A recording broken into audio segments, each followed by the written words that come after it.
Main बात ही यही है। पूरा सतगुरु भेटिया ता पूरी हुई युक्त, पीछे असंदियाँ खावंदियाँ खेलंदियाँ विचा हुए मुक्त। गुरु के पास आके भीतर का मिलान करो। ये तो चलो एक मिसाल दे दिया गया कि जैसे भगवान आते हैं, जो शरीर धारण करके आते हैं, तुम्हारे पास भी वही शरीर है कि भगवान ने तुम्हें अपने जैसा बनाया है, लेकिन बाहर के कंपैरिजन से भी ज़्यादा अंदर का कंपैरिजन करके चलना। जो आत्मिक शक्ति है वो सब में एक ही है।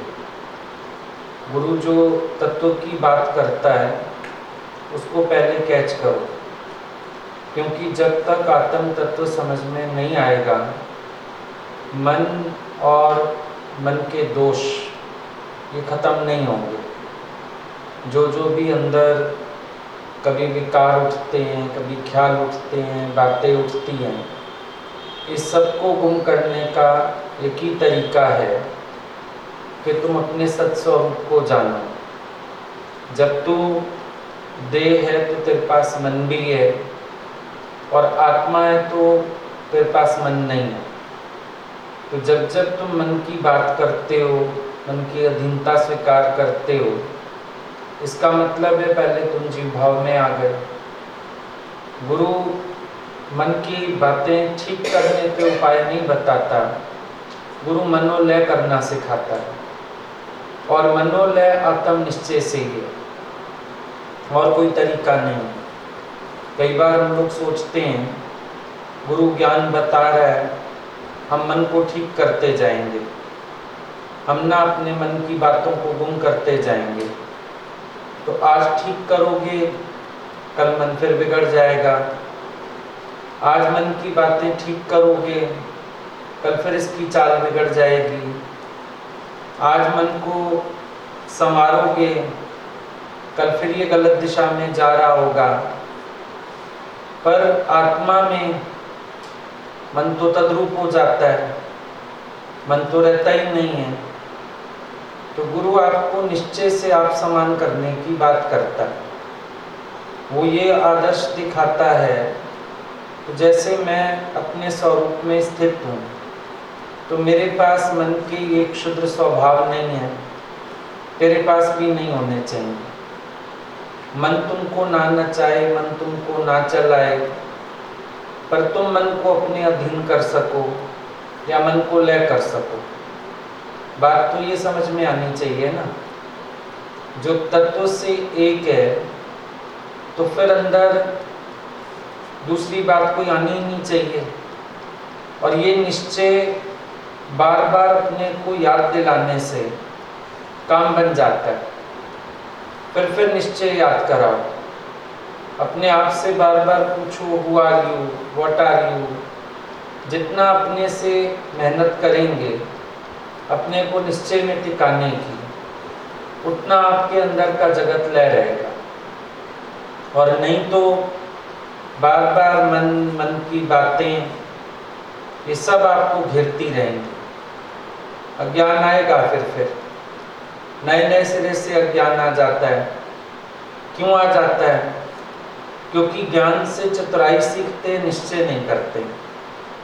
ज्ञान सुन के भी कई लोग होशियार हो जाते हैं, लेकिन सच्चाई तो ये है कि ज्ञान से होशियार नहीं होना है, ज्ञान से निश्चय में आना है।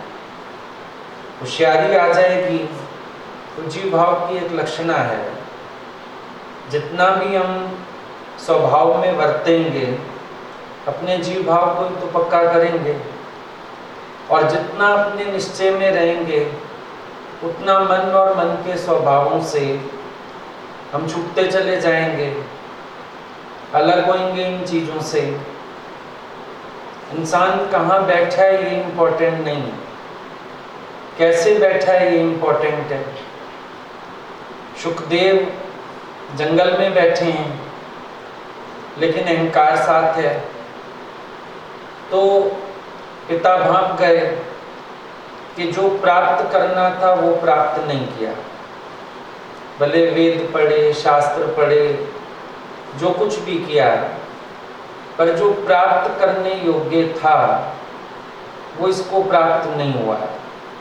पिता को बात समझ में आ गई और राजा जनक राजाई में बैठे हैं, पर क्योंकि उन्होंने वो पा लिया जो पाने योग्य है, तो भले वो राजाई में बैठे, भले वो पहने खाएं, सुखों के बीच में रहें, पर वो अपनी आत्मा में स्थित है। जैसे आप एक पेपर को लेमिनेट करा लेते हो, फिर कभी गलती से पानी गिर जाए, चाय गिर जाए, पेपर इफेक्टलेस रहता है। ऐसे आत्म निश्चय आपको लेमिनेट कर देता है। ज्ञानी कहाँ बैठा है इसकी इंपॉर्टेंस नहीं है, कहीं भी बैठ सकता है, जंगल में भी बैठ सकता है, शहर में भी बैठ सकता है, मेले में भी बैठ सकता है, अकेले में भी बैठ सकता है। ये देखने की आवश्यकता नहीं है कि वो कहाँ बैठा है, पर ये देखने की आवश्यकता जरूर है कि वो जहाँ भी बैठा है स्वयं में स्थित है। अब जब वो अपनी आत्मा में स्थित है तो अकेला अकेला नहीं है और मेला विक्षेप नहीं है। स्थिति तो अपने स्वरूप में है उसकी। हम कभी ज्ञान सुनते हैं, फिर सोचते हैं बाहर से शायद गुरु जैसा हो जाना है। बाहर से नहीं होना है, बाहर तो अपनी अपनी प्रकृति को भी संभालना ही पड़ता है। ज्ञान के बाद भी अगर हम अपने को बिल्कुल ढीला छोड़ दें ऐसे, तो जहां से बच सकते हैं उस माया से भी ना बचें। अभी समझो कोई पुरुषार्थ करे ही ना, तो अपने को माया रहित करके कैसे चलाएगा। बाहर की प्रकृति को भी कभी कभी संभालना पड़ता है। बाहर से गुड ऑफर्स भी आते हैं, कारण भी बनते हैं, लेकिन बहुत जगह से अपने को ज्ञान की युक्ति करके छुड़ाना भी तो पड़ता है।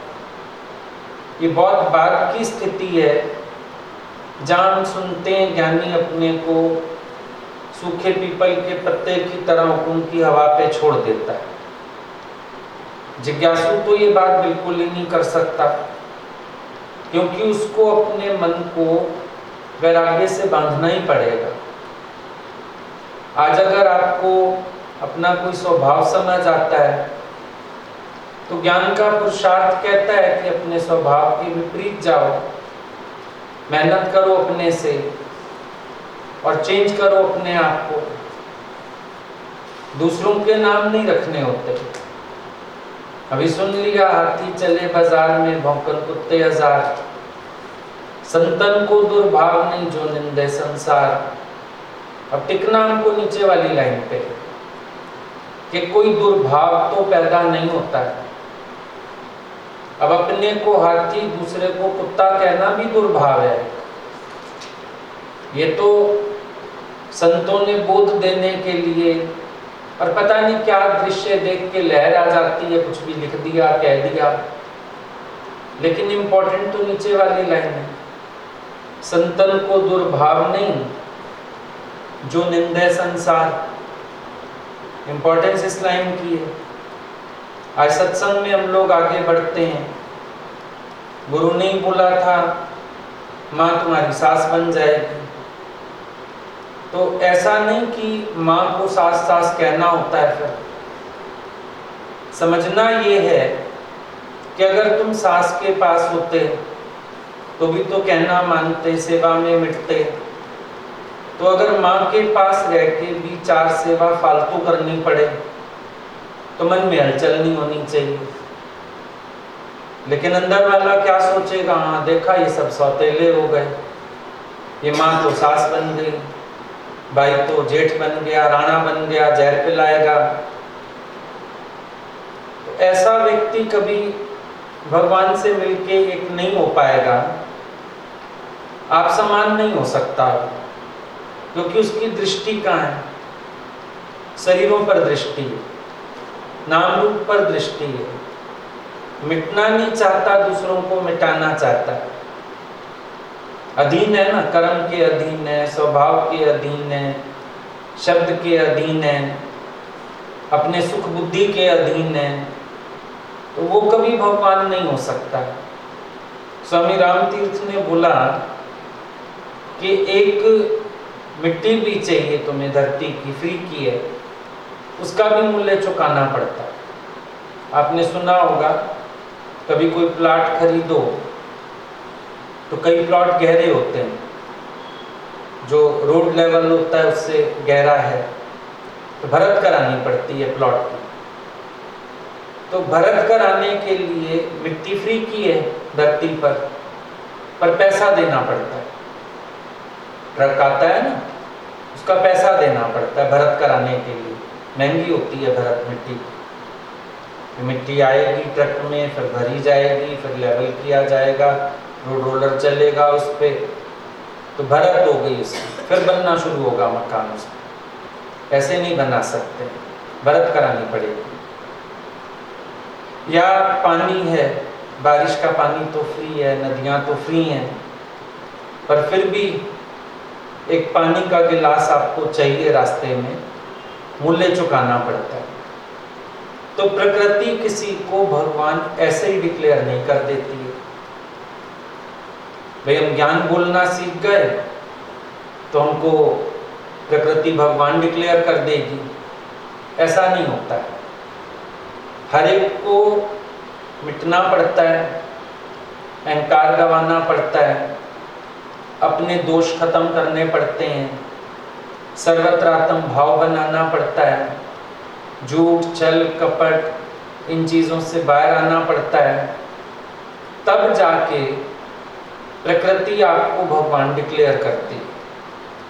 ऐसे ही कोई भगवान भी डिक्लेयर नहीं हो जाएगा मूलतः होते हुए भी। भले आज हम सब ये जान गए कि मूल स्वरूप क्या है, मूल से वही है, उसके बावजूद भी प्रकृति तब डिक्लेयर करती है जब हमारे अंदर से ये जीव भाव के स्वभाव निकल जाते हैं। अच्छा, बाहर डिक्लेयर होने से पहले भी जो आपको अंदर का आनंद है वो भी प्रकृति तब देती है जब आप अपने देह अध्यास से ऊंचे उठते हो, वरना वो भी नहीं मिल पाता। तो खाली कहने सुनने से यहाँ पर काम नहीं बनता है। इंसान को अपने आप को बनाना पड़ता है, बदलना पड़ता है, मोड़ना पड़ता है। आज एक छोटा बच्चा भी कोई गलती बताए, उसको भी स्वीकार करना पड़ेगा। घर में बड़े लोग होते हैं, कोई भूल बताता है, उसको भी प्रेम से स्वीकार करना पड़ेगा, अपने मन को मोड़ना पड़ेगा। जब तक कोई अपने को मोड़ना नहीं सीखता तब तक वो अपने मूल स्वरूप से नहीं जुड़ सकता है। मुड़ेगा तभी जुड़ेगा, मुड़ा नहीं तो जुड़ेगा भी नहीं, ये पक्की बात है। और जितना मर्जी स्थान बदल लो, आज समझो एक व्यक्ति स्थान बदल लेता है तो ये थोड़ी है कि उसका स्वभाव बदल जाएगा। स्वभाव बदल ले तो हर जगह फिट है, और अगर स्वभाव नहीं बदलो फिटिंग कहीं भी नहीं होगी। समझो गुरु के पास आके रह जाओ तो मन कहेगा अच्छा यहाँ तो पराये लोग हैं ना, कोई कहाँ का, कोई कहाँ का, कोई कहाँ का, शायद मैं इसलिए फिट नहीं हो पा रहा। मेरे वाले तो बहुत प्यार करेंगे, पर उनमें जाके रह जाए, पर वहाँ जाता है वहाँ भी अपना स्वभाव मार खिलाता है, वहाँ भी फिटिंग नहीं है, वहाँ भी किसी से बन नहीं रही है, वहाँ भी वही हालत है, नहीं मन अनुसार मिला, 4-4 घंटे सो गए जाके, हालत तो वही की वही है, वही झूठ, वही सच, वही हेरा फेरी, वही नाटकबाजी सारी। मतलब जिसने अंदर से अपने को नहीं बदला, बैठ वो कहीं भी जाए। अब कौवा अगर महल की मीनार पे चढ़ बैठे हंस तो नहीं कह देंगे उसको। और हंस अगर गलती से किसी गंदी जगह भी आ बैठे, कौवा तो उसको भी नहीं कहा जाएगा। अब ब्रह्मज्ञानी काम भी बैठा है तो वो अपनी स्थिति में ही रहेगा। श्वेत केतु को क्या क्या बना दिया पार्वती ने, पर वो अपने मूल स्वभाव में स्थित है। और अगर एक व्यक्ति को उठा के संतों के स्थान पर भी बिठा दो, पर उसने अपने पे कृपा नहीं की, तो रहेगा वो वही का वही। तो कौवा आ भी गया मीनार पे, बहुत देर दिल भी नहीं लगेगा उसका। कौवे को महल की मीनार पे बिठा दिया जाए, हंस तो वैसे ही नहीं होगा और बहुत देर महल पे बैठ भी नहीं पाएगा। सफाई में उसका मन कहाँ लगेगा? उसका तो मन गंदगी में ही लगेगा, तो उन्हीं चीजों में ही वर्तना चाहेगा। और कभी आपने कौवे को, सुअर को रोते हुए भी नहीं देखा होगा। मखमल का गद्दा बिछा दो सुअर के लिए, फिर भी जो सुख उसको नाली में आएगा, गद्दे पे नहीं आएगा। वो कभी रोएगा भी नहीं उसके लिए, भाई मेरी मखमली गद्दा क्यों छीन गया, क्योंकि उसको तो नाली में ही सुख आ रहा। अभी दादाजी बोल रहे थे कि जिसको मजा ही गलत चीजों में आता है, वो गुरु को भी कैच नहीं कर पाएगा, क्योंकि उसको मजा आ रहा है वहां पर। अब एक व्यक्ति को मजा आ रहा है सांसारिक सुखों में, अपने सुख बुद्धि भोगने में, झूठ सच करने में, हेरा फेरी करने में, तो वो कभी गुरु को कैच कर भी नहीं पाएगा। बदलना तो दूर की बात है, कैच ही नहीं कर पाएगा। और एक व्यक्ति जिसका विवेक जागृत है, उसका दम घुटेगा, वो कहेगा मैं यहाँ से भागूं, भगवान की शरण में जाके बैठूं। मेरा भगवान क्यों छूट गया, मेरे से उसका दर क्यों छूट गया, मेरे से उसकी याद क्यों छूट गई, मेरे से उसका प्रेम क्यों छूट गया। उसके अंदर वो हलचल मचेगी, वो परेशान होएगा। हंस गंदगी में परेशान होगा कि हम अपने मानसरोवर चलें, कौवा मानसरोवर परेशान होएगा कि हम ताल तलैया चलें। अपनी अपनी प्रकृति हो गई ना।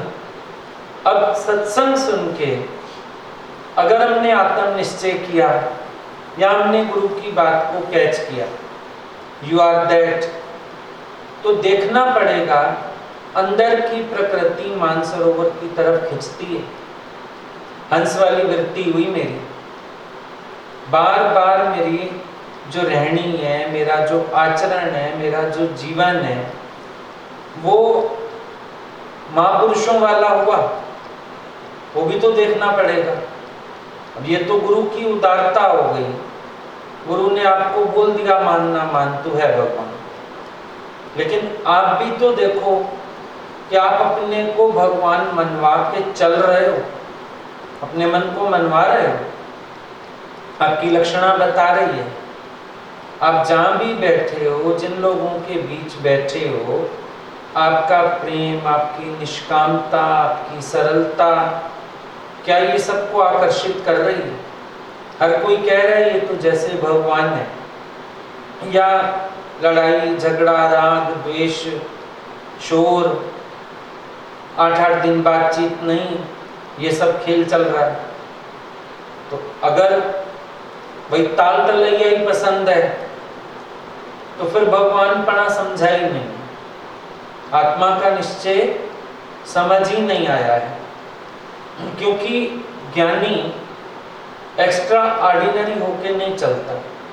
कई लोगों को ये भी बड़ी गलतफहमी हो जाती है, भाई हमने ज्ञान सुन लिया, हम कुछ विशेष हो गए, विशेष होके चलना चाहते हैं, विशेष होके रहना चाहते हैं, 4 लोगों के बीच रहेंगे पर अपने को अलग दिखाएंगे, अलग खाएंगे, अलग सोएंगे, अलग रहनी रखेंगे, सबसे बात करना पसंद नहीं करेंगे। जबकि जितना ऑर्डिनरी कोई होके चलता है, उतना ही एक्स्ट्रा ऑर्डिनरी स्वरूप को प्राप्त होता है। क्योंकि जितना हम बाहर से विशेष होने की कोशिश करते हैं, हम देहाध्यास और पक्का करते हैं। मिटने का अर्थ है ऑर्डिनरी होते जाना, रोज और ऑर्डिनरी होते जाना, और झुकते जाना, और मिटते जाना, और आपा गवाते जाना। और जितना कोई ऑर्डिनरी होता जाता है, यानी कि जीवन देखना, वो जितना ऑर्डिनरी होके चलता है उतना ही एक्स्ट्रा ऑर्डिनरी हो जाता है। और संसार के लोग, चाहे जो लोग ज्ञान सुन के भी विशेष होने की कोशिश करते हैं, प्रकृति बार बार उनको धूल में डालती है, और ही उनकी इज्जत खत्म होती जाती है, और ही उनको देखोगे बार बार प्रकृति उनको धक्का दे देती है, गिरा देती है। तो कभी ये जो आती हैं देहाध्यास की बातें, अपने को विशेष समझना, अपने को होशियार समझना, बार बार अपनी विशेषता को प्रकट करना, बार बार चार लोगों से उम्मीद रखना, मेरे को अच्छा देखें, मेरे को विशेष देखें, ये सब जीव भाव की निशानी। चरण धूल तेरे जन की हो। जितना अपने को ऑर्डिनरी करके चलेंगे, उतना ही अपने स्वरूप को छू पाएंगे। और जितना ये बाहरी शान शौकत चीजें इनको बनाने में रह गए, अंदर का तल छूट जाएगा।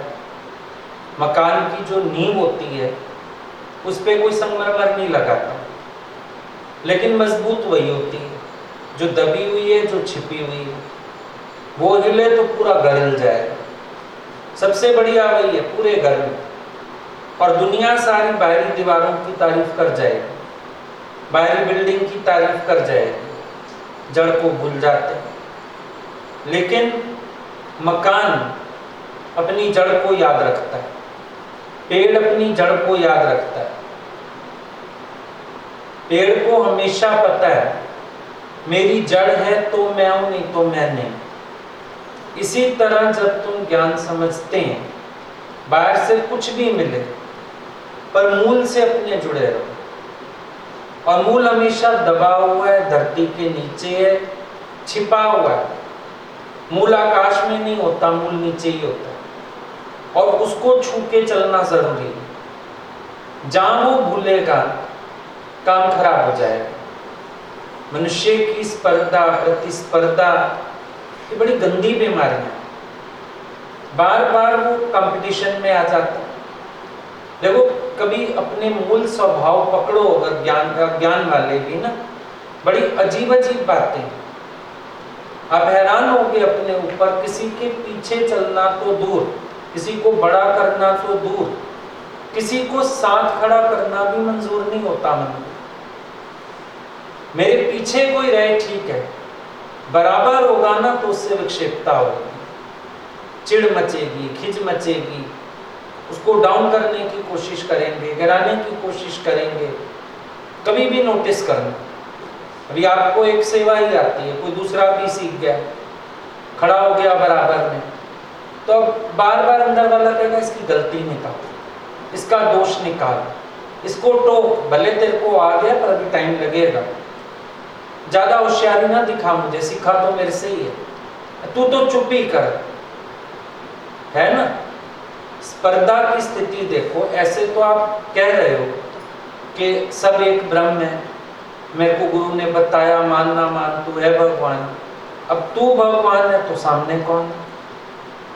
और सबको भी भगवान देखना था, कहाँ देखा सबको भगवान? जिनके प्रति द्वेष आ रहा है, क्रोध आ रहा है, विक्षिप्तता आ रही है, जिनसे ख्याल नहीं मिल रहा है, वो कहाँ भगवान है फिर आपके? भगवान तो नहीं देखा। और अंदर की जो कंपटीशन की भावना है, वो एक इनसिक्योरिटी भी दे रही है, ये होशियार ना हो जाए, इसका नाम ना हो जाए, ऐसे कैसे साथ खड़ा कर लूँ किसी को, मैं इतना तो आवाज़ ऊंची रखूँ, इतने तो दोष निकालूँ, सही बात भी गलत कह दूँ कि अगला व्यक्ति सिर ना उठाने पाए। कितनी सूक्ष्म माया नहीं। अगर कभी अपने अंदर खोज के देखो, कितनी सूक्ष्म माया है। अपने अंदर श्रेष्ठता का हम कहते हैं अभिमान नहीं, पर है तो सही। क्योंकि इनसिक्योरिटी तो हमेशा उस अभिमान को ही आती है, अदरवाइज इनसिक्योरिटी का कोई अर्थ नहीं। इनसिक्योरिटी तभी आती है जब आप चाहते हो कि मैं ही श्रेष्ठ रहूं, दूसरा नहीं, और दूसरे की भावना तो आ गई, दूजा तो देख ही लिया, ख्याल तो आ ही गया कि दूसरा भी है। कहीं ना कहीं किसी का कर्म स्वभाव भी याद रहता है, ये ऐसा है, ये वैसा है, उस चक्कर में भी किसी को नीचा दिखाने को लगे ही रहते हैं।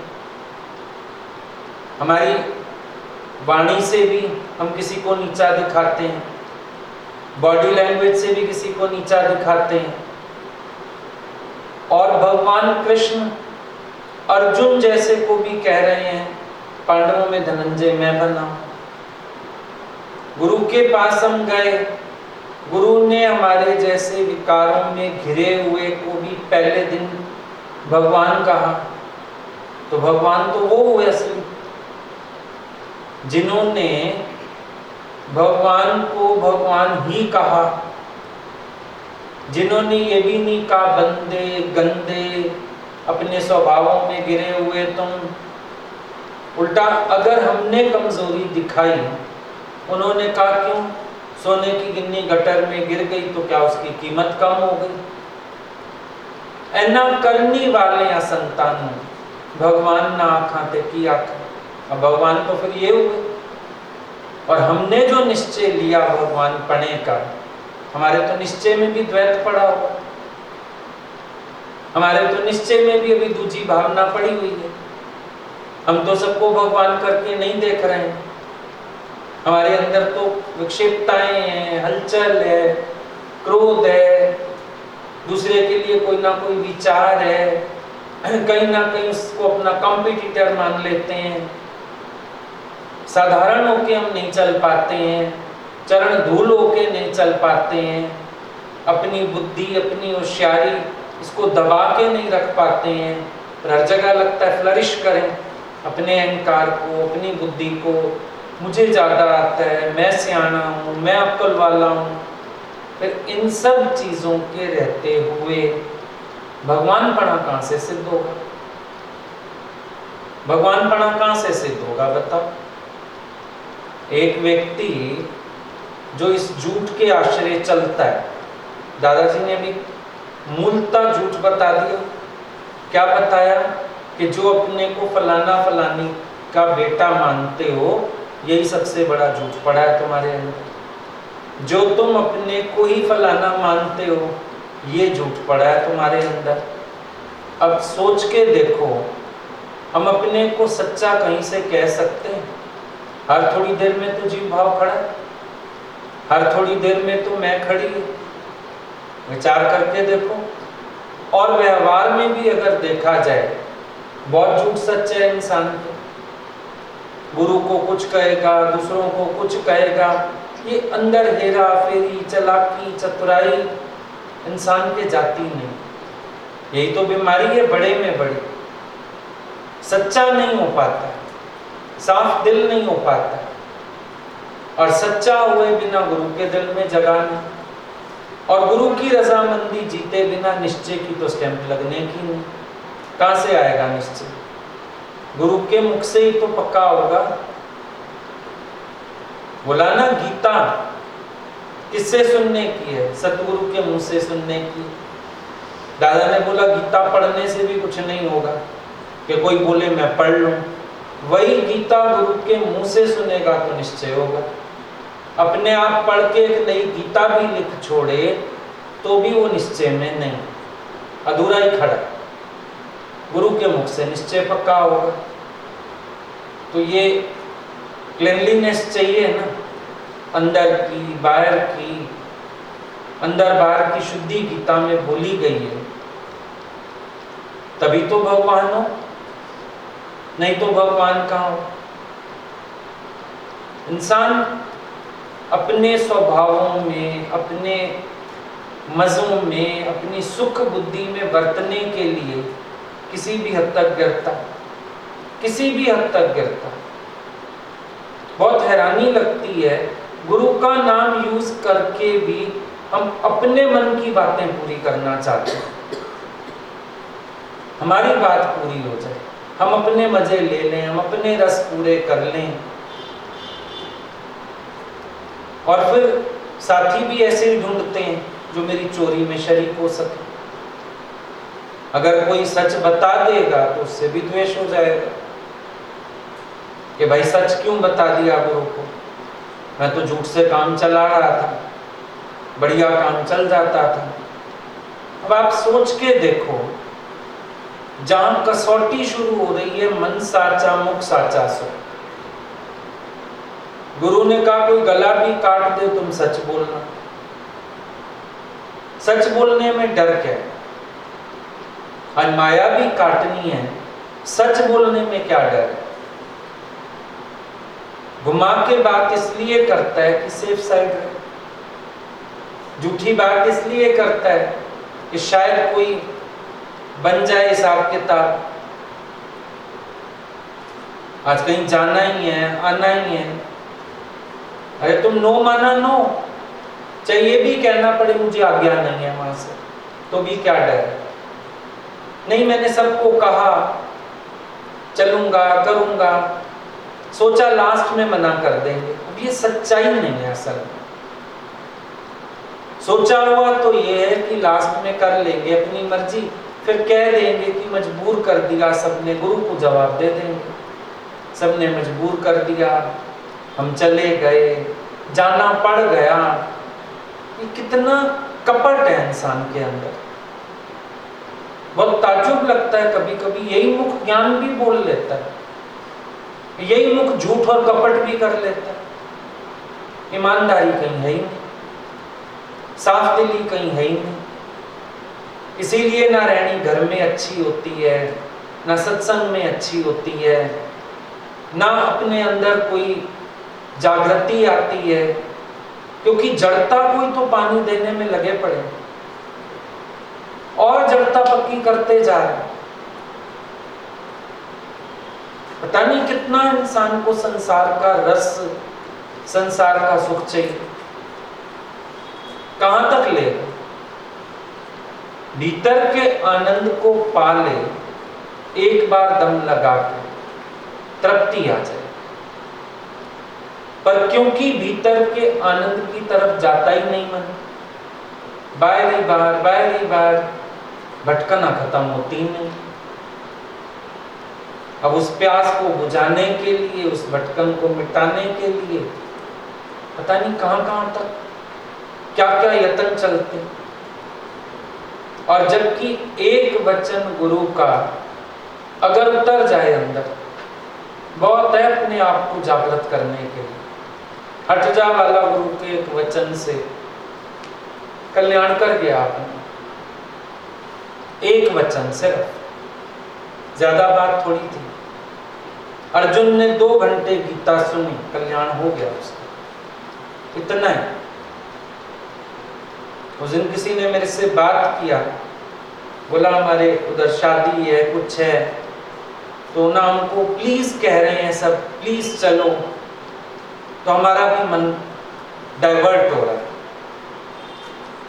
अब प्लीज बताने का तरीका तो ये था कि हम कहीं, जब बेचारे इतना कह रहे हैं चले जाओ, पर हम भी सबके अंदर की तो समझ ही जाते हैं चोर।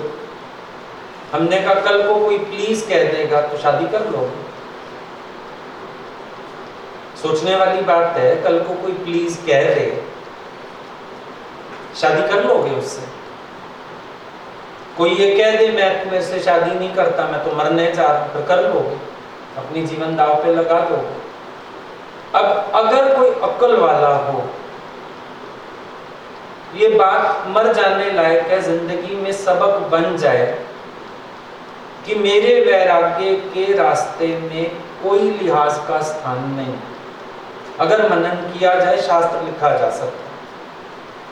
कभी कभी हम भी सोचते हैं, अचानक बात निकलती है अंदर से, पर हमको खुद भी बाद में बहुत विचार चलता है कि कितनी सच्ची बात है। शायद किसी वक्त मनन मंथन हुए होंगे गुरु की कृपा से, जो गहरे में ऐसे पड़ी रहती हैं बातें, अचानक आ जाती। एक विचार करने वाली बात है, ठोकर लगने वाली बात है कि सच बात है। अब असल में अगले का प्लीज इतना इंपॉर्टेंट है या मेरे मन का रस बह रहा था? क्योंकि अगर मेरा कोई रस ना होता, मेरे को तो ये भी शर्म आ जाती गुरु के आगे ही बात पेश करने का तरीका ही नहीं, ये भी शर्म आ जाती। और चलो तो भी सीखें, आगे की बात करें, तो भी ये समझ आ जाना चाहिए किसी भी प्रकार के लिहाज का वैराग्य मार्ग पर स्थान नहीं। अब लिहाज सांसारिक लोगों का नहीं, सबसे पहले जो अपने मन का लिहाज आता है इसका स्थान नहीं। अपने मन का भी तो एक लिहाज करते हैं, जब ये किसी रस की तरफ भागता है, जब ये संसार की तरफ भागता है, इसका भी तो हम एक लिहाज करते हैं। क्योंकि पक्की बात है, अपने मन का रोना किसी से बर्दाश्त नहीं होता। जब अपना मन रोता है ना किसी चीज को, अपने मन पर दया करने को लगता ही है कि कर दे। औरों के लिए फिर भी कठोर होना आसान हो जाता है, माँ रो रही है, बाप रो रहा है, हो जाते हैं कठोर। लेकिन अपना मन जब किसी चीज पे रोता है ना, उस समय दया आती है इसके ऊपर। और हम इसके लिहाज में आके इसका रस पूरा करना ही चाहते हैं। कभी अनुभव करके देखना, उस समय रोकना अपने को कठिन होता है। जब अपना मन किसी तरफ जा रहा हो, अपना मन रो रहा हो, मेरे को ये चाहिए, बच्चा रो रहा हो, उसको मार के मार ले आएगी घर, नहीं लेके दूंगी ये चीज। मरा मन जब रोता है ना, तो कितनी सियाणी माँ भी उसको थप्पड़ मार के घर नहीं ला पाती। बच्चे को ले आएगी, उसको सड़क पे छोड़ देगी, रो ले। अपने मन का लिहाज, चाहे वो टके का हो, एक गोलगप्पा खाने का ही, बहुत बड़ी चीज का ना हो, पर अपने मन पर दया करते हैं। और दादाजी की परिभाषा है, जो अपने मन पर दया करता है वही निर्दयी है। लिहाज आता है ना अंदर में। अब प्लीज वर्ड तो दुनिया बहुत तरह से यूज करे। तुम प्लीज वर्ड की बात करते हो, हम लोगों ने तो वो फेस किया होगा, बड़े लोगों ने हाथ भी जोड़े होंगे, पैर भी पकड़े होंगे, वो सब भी फेस किया था एक समय। कोई बड़ी बात थोड़ी है, ऐसे कारण भी आए थे सामने। बड़े लोगों ने यहां तक भी बोला होगा, हमें कुछ हो जाएगा, तुम पे दोष आएगा, इतना भी आया था। पर वो जो अपनी वैराग वृत्ति होती है ना, जिसकी उपमा तलवार से दी जाती है, तो इतनी पैनी होती है, वो हर लिहाज को काटती जाती है, वो पैनी होती है। बात तो अपनी वैराग वृत्ति की, बड़ी आसान। और फिर गुरु नहीं सुनता था हमसे, हमको फलाना ये क्या है, भगवान बोलते थे तुम क्या जवाब दे के आई ये बताओ, तेरा निर्णय क्या है ये बताओ। ये कोई बात ही नहीं है गुरु से करने की। कोई मुझे प्लीज कह रहा है जहर पी ले, प्लीज पी लो। फिर प्लीज तो तुम्हें गुरु ने 100 बार कहा कि अपने को बना ले, अपने स्वभाव बदल ले, अपना मन मोड़ ले, प्यार करना सीख ले, सुख बुद्धि छोड़ दे, झूठ सच करने छोड़ दे, कपट छोड़ दे। गुरु ने भी तो कितनी बार प्लीज कहा, वो प्लीज तो नहीं सुनाई दी। प्लीज भी वो वाला सुनाई देता है जो काम करना होता है। बाकी प्लीज सुने, गुरु का प्लीज समझ में आया, गुरु भाइयों का प्लीज समझ में आया, घर के लोग जिन्होंने तुम्हें आगे बढ़ाया उन्होंने भी कई बार प्लीज कहा होगा, वो वाला प्लीज समझ में आया। प्लीज खाली कौन सा समझ में आया? जिसमें तुम प्लीज हो रहे थे, जिसमें तुम्हारा प्लेजर था, वो वाला प्लीज समझ में आया। अगर इतनी भावना से गुरु का प्लीज समझ लिया होता, शायद आज जीवन का रूप कुछ और होता। शायद तुम गुरु के साथ विराजे हुए होते आसन पे, शायद आज तुम गुरु का राइट हैंड होते, शायद आज गुरु का इतना एतबार होता तुम्हारे में कि ये और मैं एक ही हूं। गुरु का प्लीज अगर पल्ले पड़ गया होता तो गुरु का प्लीज ही तो नहीं समझ में आया, वो प्लीज समझ में आ गया जो काम करना है, जहां रस पड़े हुए हैं, जहां भोग बुद्धि पड़ी हुई है। एक भोग छोड़ा तो क्या, ये बाकी भोग तो चल ही रहे हैं, जारी है प्रोग्राम सारा का सारा। जहां सुख भोग मिले इंसान वहां प्रेजेंट है, गुरु के पास मेला लगे वहां प्रेजेंट है, माया में मेले लगे वहां प्रेजेंट है। ये भी नहीं सोचते आरती की थाली में कोई रोटी नहीं खाता। जब मैं भगवान का हो गया, अब संसार का कैसे हो सकता हूं? जिस कटोरी में जोत जलाई जाती है उसमें खीर कोई नहीं डाल के खाता, वो तो पवित्र हो गई, मंदिर की हो गई, भगवान की हो गई। हम तन मन धन भी भगवान का लगता ही नहीं इंसान, इतना ही मान ले भगवान का तन मन धन। क्यों घसीटना चाहता हूं, ख्याल से भी गंदा क्यों करता हूं? भगवान पर चढ़ाए फूल को तो सूंघने की भी मना होती है। तुम्हारा तो अपना ही अधिकार नहीं है अपने तन मन धन पर, औरों को तो छोड़ दो। तुमने गुरु को दे दिया, तुम्हारा हक है क्या? फिर चांटा मारो अपने मुंह पे जब मन में बातें आती है, जब मन तुम्हारा बहता है, और सोच के देखो कितनी बड़ी बात है। मेरे स्वभाव मेरे को भगवान से दूर करते हैं, फिर जहां मैं बैठा हूं मेरे स्वभाव वहां भी किसी से बनने नहीं दे रहे मेरे, तो आखिर इस जीवन का परिणाम क्या? क्योंकि कैसा भी पापी से पापी, नीच से नीच, दुराचारी से दुराचारी, भगवान ने तो सबको अपनाने की बात कर दी। फिर भी कोई भगवान से नहीं बन पा रहा, तो सोचो ना फिर उसका संसार में कौन है जिससे वो बनेगा? तो इसका मतलब व्यक्ति अपने सुख और स्वार्थ में जीता है, सिर्फ बाहरी मजों में मन है उसका, ना उसके अंदर भक्ति है, ना उसके अंदर सच्चाई है, ना साफ दिली है। बोले जितना मर्जी ज्ञान भगवान का, पर भगवान पना कहां से लाएगा? बात तो ये है सोचने वाली। आज रिंग मास्टर भी होता है सर्कस का, शेर वश कर लिया, बैठ जाए शेर पे तो भी शेरों वाली माता तो नहीं बन जाए, रिंग मास्टर ही कहलाएगा, फिर भी रिंग मास्टर कहलाएगा।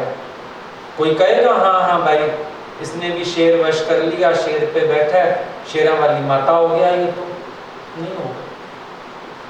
उसने जानवर वश किया, माता ने जानवर नहीं वश किया, वो तो उसने मन इतना वश किया है, प्रकृति इतनी वश की है कि शेर भी पालतू होके आगे आके खड़ा हो गया कि मेरे को धन्य कर दो, सवारी कर दो। शेर धन्य हुआ है ऐसी शक्ति का साथ पाके, ना कि शक्ति प्रकट हुई है शेर का साथ पाके। शेर शक्ति की पहचान नहीं, शक्ति तो शेर के बिना भी शक्ति है, सिंहासन पे बैठी भी शक्ति है, धरती पे बैठी भी शक्ति है, वो तो जो है सो है। शेर उनकी पहचान थोड़ी हो सकता है। आज गुरु की गाड़ी गुरु की पहचान है क्या? अगर वो कार में नहीं चढ़ के आए तो वो नहीं है। हमने बताया ना तुम्हें, भगवान तो एक दिन रिक्शा में भी चढ़ के आ गए थे, पर हम यही कहते हैं ना भगवान ऐसे चढ़ के आ गए रिक्शे में, कि उस दिन वो भगवान नहीं है जिस दिन रिक्शा में आ गए। फिर ज्ञान बांटना ये तो पंडित को भी आता है। ज्ञान बोलने में क्या जाता है, कुछ भी बोल देता है इंसान। ये भी बातों का एक रस है तो यहां पूरा कर लो। पर अनुभव का ज्ञान और उज्ज्वलता की वाणी बहुत फर्क चीज है। अंदर कितनी उज्ज्वलता है, अंदर कितनी पवित्रता है, अंदर कितनी शुद्धि है, ये चीज भी तो देखो। आज दो अनुभव होते हैं देखो। एक होता है कोई इस मार्ग पर चला, शुरू में घर के लोग भी सहना पड़ता है, पर एक समय होता है जब घर के लोगों का सर फक्र से ऊंचा हो जाता है। मीरा के घर के लोगों का सर ऊंचा हो गया। मनाने तभी तो गए कि ऐसी इसकी भक्ति में शक्ति आ गई। और एक बड़ा अफसोस वाली बात होती है जब हम इस मार्ग पर भी चलें और हमारे घर के लोग बोले इनकी रहनी के कारण, वे जो बात चलती है ना, कोठा क्यों नहीं गया, बाबल क्यों नहीं गया, अब हमको तो इसलिए निभना पड़ रहा है क्योंकि इनका आचरण अच्छा नहीं। कितनी शर्म वाली बात है कि एक व्यक्ति को आगे बढ़ा के घर के लोगों को अफसोस हो और एक व्यक्ति 21 कुल तारने वाला हो जाए। एक व्यक्ति की स्थिति ज्ञान में ऐसी हो जाए कि उसकी वजह से 21 कुल तर जाए और एक व्यक्ति ऐसी रहनी करे, ऐसा आचरण करे कि उसकी वजह से जिन्होंने सहयोग दिया उसको आगे बढ़ने में वो शर्मिंदा हो जाए। उनको लगे हम पहली शक्ति करके इसको माया में धकेलते ज्यादा अच्छा था। डिफरेंस देखो दो बातों में। और जिस दिन अपने अंदर जागृति आएगी क्या अपने को क्षमा कर पाएंगे?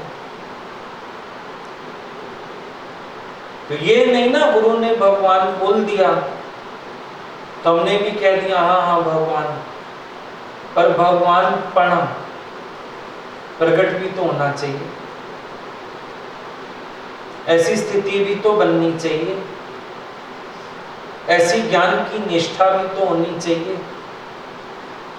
उठे तो विचार कर, बोले तो विचार कर, चले तो विचार कर, खाए तो विचार कर, सोए तो विचार कर, हर चीज में विचार भी तो होना चाहिए। बिना विचार के कैसे दौड़े जा रहे हैं? बिना विचार के कैसे कर्म करते जा रहे हैं? अपने से इतना तो सवाल करना ही चाहिए कि क्या ये भगवान का लक्षण है?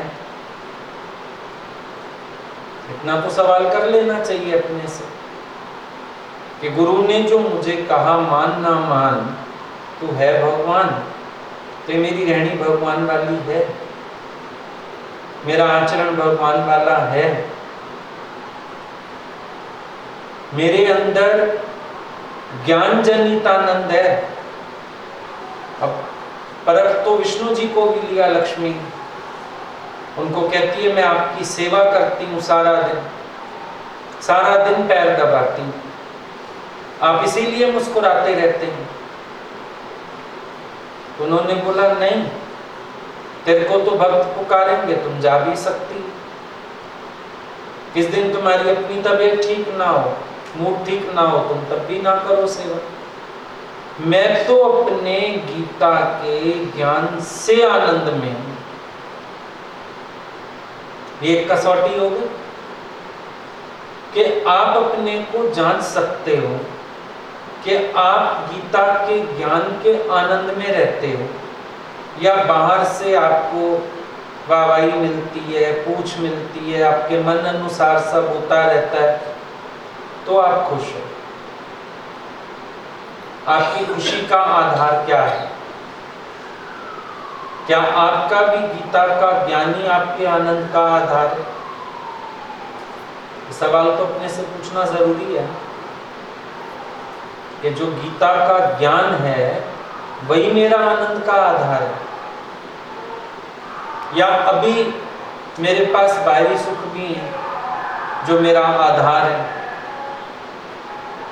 बाहरी चीजें भी हैं जो मुझे एंटरटेन करती हैं। मेरा आनंद मेरे साथ है या बाहर भी है, विचार करने वाली बात है। और इंसान के पास बाहरी आधार बहुत सारे हैं, हर समय ज्ञान के आनंद में थोड़ी रहता है, ज्ञान के रस में थोड़ी भीगा रहता है, ज्ञान के मनन मंथन में थोड़ी रहता है। खाली वक्त सिर्फ उसका ज्ञान में ही थोड़ी बीतता है। बहुत सारे उसके पास एंटरटेनमेंट सोर्स हैं बाहर के, जिसमें उसका मन वर्तता रहता है। क्योंकि अगर उसके जीवन में तप हो तो तेज भी हो। जहां तप होगा वहां तेज और बल तो होगा ही होगा। जहां तपहीनता है वहीं तो तेज और बल नहीं समझ में आते। अनपढ़ गवार गोपियां, उनके अंदर ज्ञान की इतनी जागृति, गोपी गीत शास्त्रों में आ गए। शुकदेव मुनि जैसे ने अपने मुख से बाचे हैं बैठ के गोपी गीत। कहां शुकदेव शास्त्र पढ़ा हुआ, सारे हाईली एजुकेटेड कहेंगे उस समय का, सारे शास्त्रों को जानने वाला। और जब भागवत सुनाता है, गोपी गीत सुनाता है। कबीर जी, आज तक बच्चे पीएचडी कर रहे हैं उनके बोले हुए श्लोकों पर। अंदर का स्तोत्र खुलना, ये एक तो क्रैम किया हुआ ज्ञान, बाहर से सुना, पढ़ा, लिखा, फिर उसको हमने बोल दिया। और एक ज्ञान जो भीतर से बाहर आता है, भीतर का स्तोत्र खुले ज्ञान का।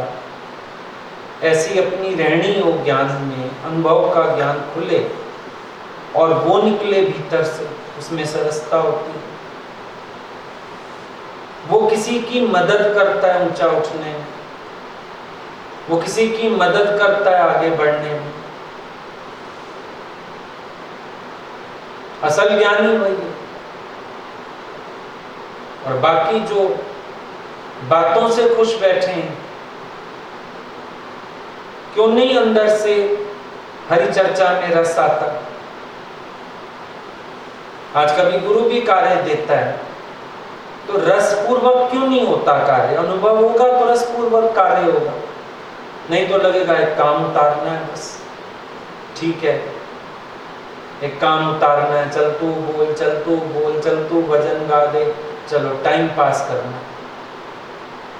लेकिन जिसके पास उसका अपना श्रेष्ठ अनुभव है, उसके पास तो बांटने के लिए भी बहुत कुछ है, क्योंकि वो सबकी साधना में मदद कर रहा है। वो अपने अनुभव से सबको चढ़ने में हेल्प दे पाएगा, उसको रस आएगा, इस काम में भी रस आएगा।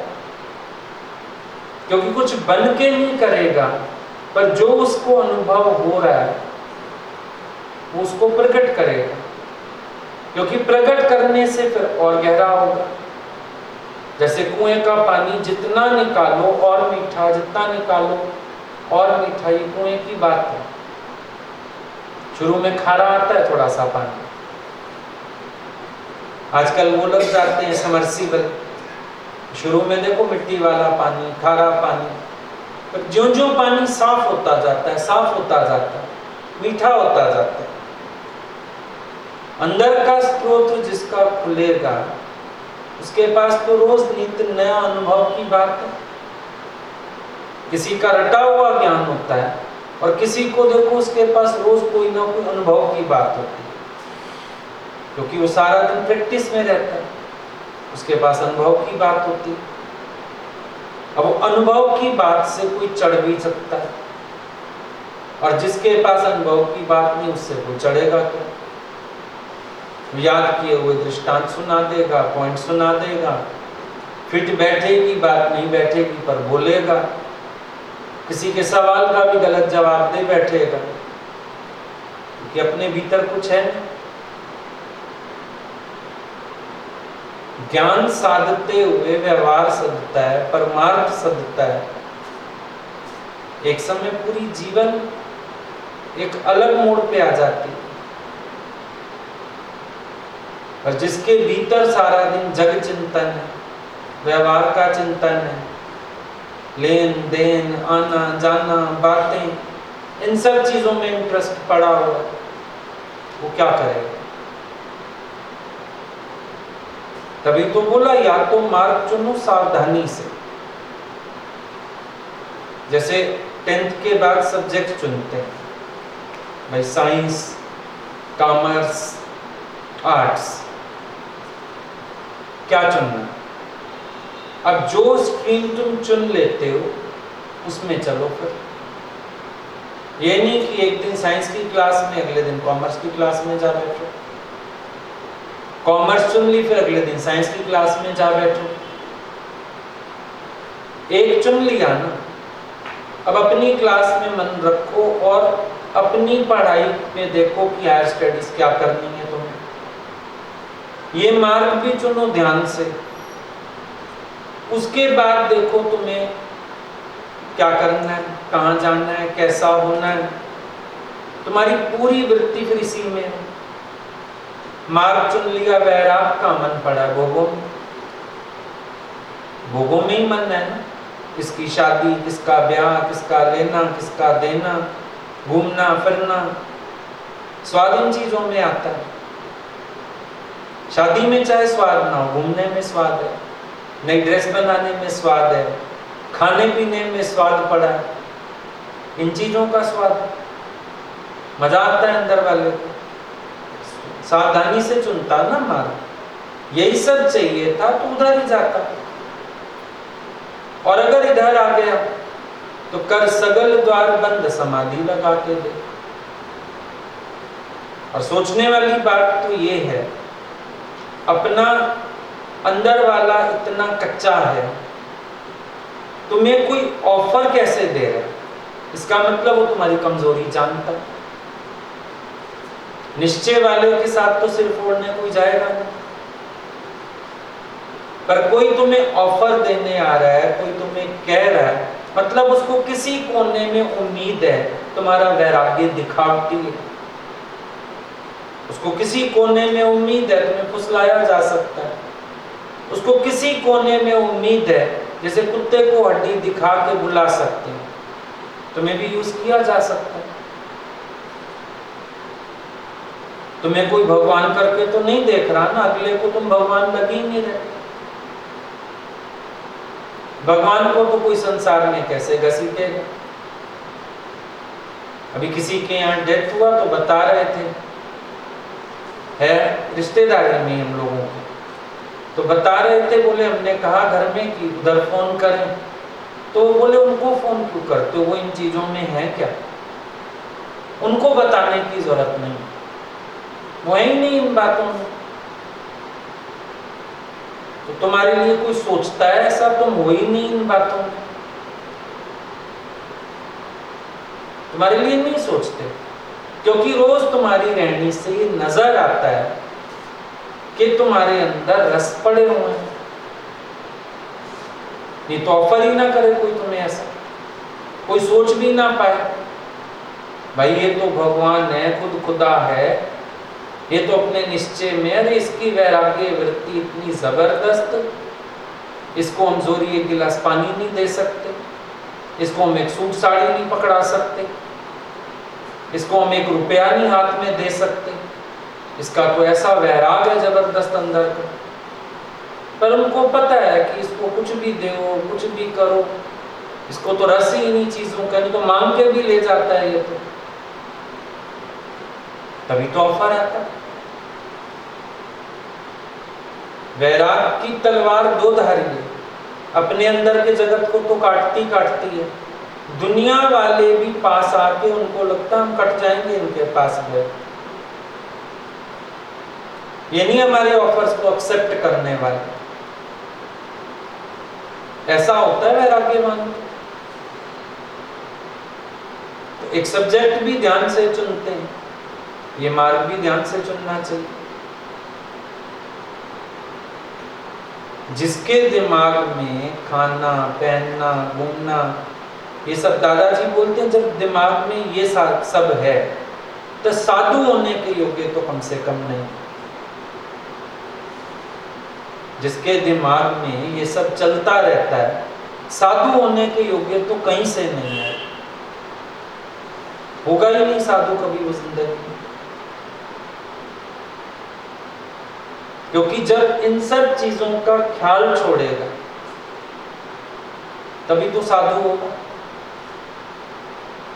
उसको पता है शरीर को भगवान जैसा चलाएगा, जहां रखेगा, इसकी गत ये जाने, परमात्मा जाने। वो तो परे हो गया इन सब चीजों से, और अभी तो अपने संकल्प से चल रहे हैं, अपने ही संकल्प उठ रहे हैं, अपनी ख्याल उठ रहे हैं, अपने अंदर ही रस पड़े हुए हैं, अपना ही मन खींच रहा है, तो सब्जेक्ट गलत चूज कर लिया। कई बच्चे हैं ना शौक, वो 12th में आ जाते हैं नंबर अच्छे, या पेरेंट्स अफोर्ड करते हैं पैसा वैसा दे के, साइंस तो ले ली 10th में, 11th में डोनेशन ज्यादा दे दो, पब्लिक स्कूल वाले तो दे देते हैं सब्जेक्ट भी, लेकिन रोज मुआ फेल होता है क्योंकि साइंस आती थी नहीं। नंबर देख के साइंस में या डोनेशन दे के साइंस सब्जेक्ट में एडमिशन ले लिया, रोज फेल। एक समय आके घर के लोग फिर कहते हैं इसको आर्ट्स में माइग्रेट कराओ।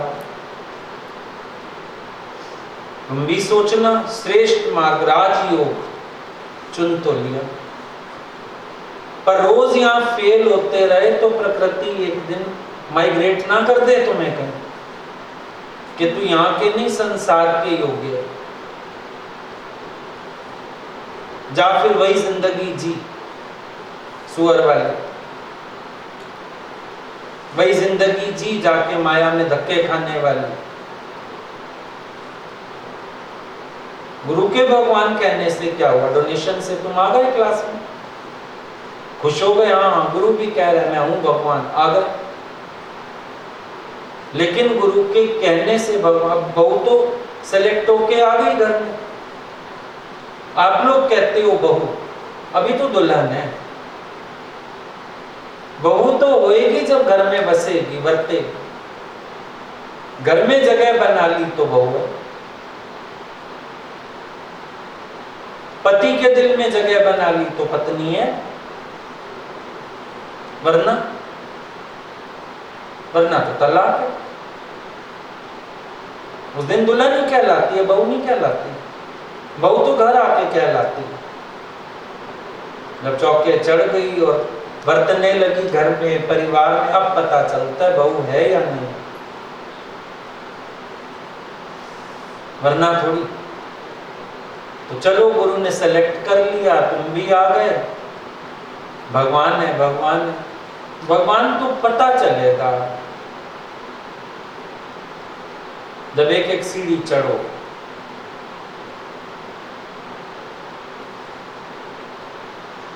तो धोखे में मत रहना। अगर तुमने अपना देहाध्यास नहीं छीला, गुरु के भगवान कह देने से भी कुछ नहीं होगा। आम जितना मर्जी मीठा हो, अल्फेंजो 2000 रुपए किलो वाला अल्फेंजो हो,